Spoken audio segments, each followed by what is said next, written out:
Lisez d'abord les questions. Vous allez entendre une première fois l'enregistrement. Commencez à répondre.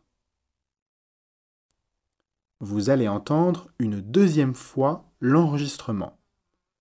Complétez vos réponses.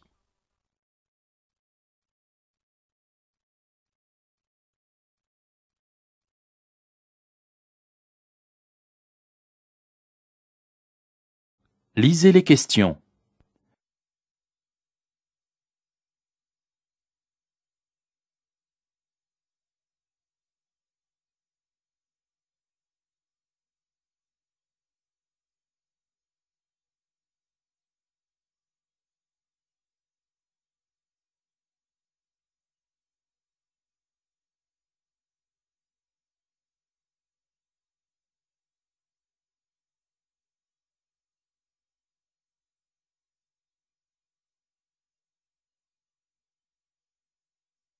Première écoute. Sylvain Dermont, vous êtes sociologue. Selon vous, l'Europe peut-elle avoir une politique familiale unique ? Les politiques de la famille ne relèvent pas des institutions européennes, mais tout incite les décideurs publics à les ajuster vers une certaine forme de convergence, ne serait-ce que pour les objectifs. Il faudrait pouvoir offrir une place en structure d'accueil pour 1/3 des enfants de moins de 3 ans. Il faut aussi fixer les conditions des congés parentaux, niveau de rémunération et durée. Cependant, si certains pays optent pour la mise en place d'équipements de service, d'autres considèrent la politique familiale comme une intrusion dans la vie privée. Les politiques familiales se sont-elles adaptées aux transformations de la famille ? On constate partout une augmentation des familles monoparentales.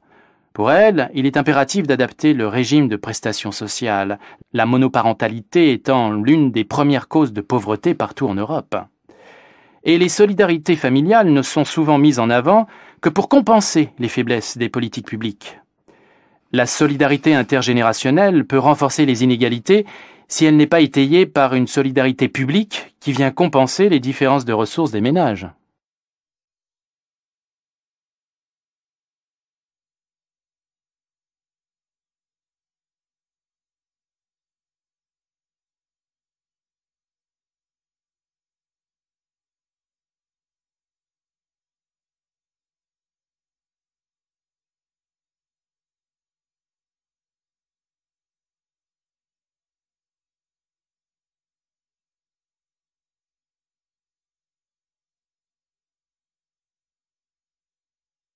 Deuxième écoute.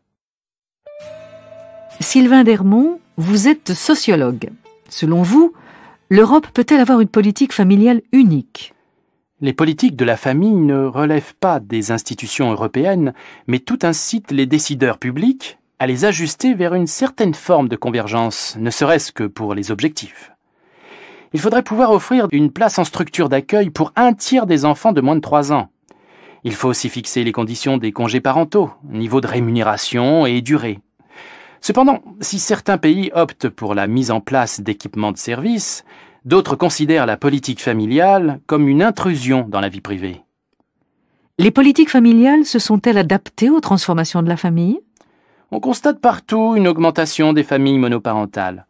Pour elles, il est impératif d'adapter le régime de prestations sociales, la monoparentalité étant l'une des premières causes de pauvreté partout en Europe. Et les solidarités familiales ne sont souvent mises en avant que pour compenser les faiblesses des politiques publiques. La solidarité intergénérationnelle peut renforcer les inégalités si elle n'est pas étayée par une solidarité publique qui vient compenser les différences de ressources des ménages.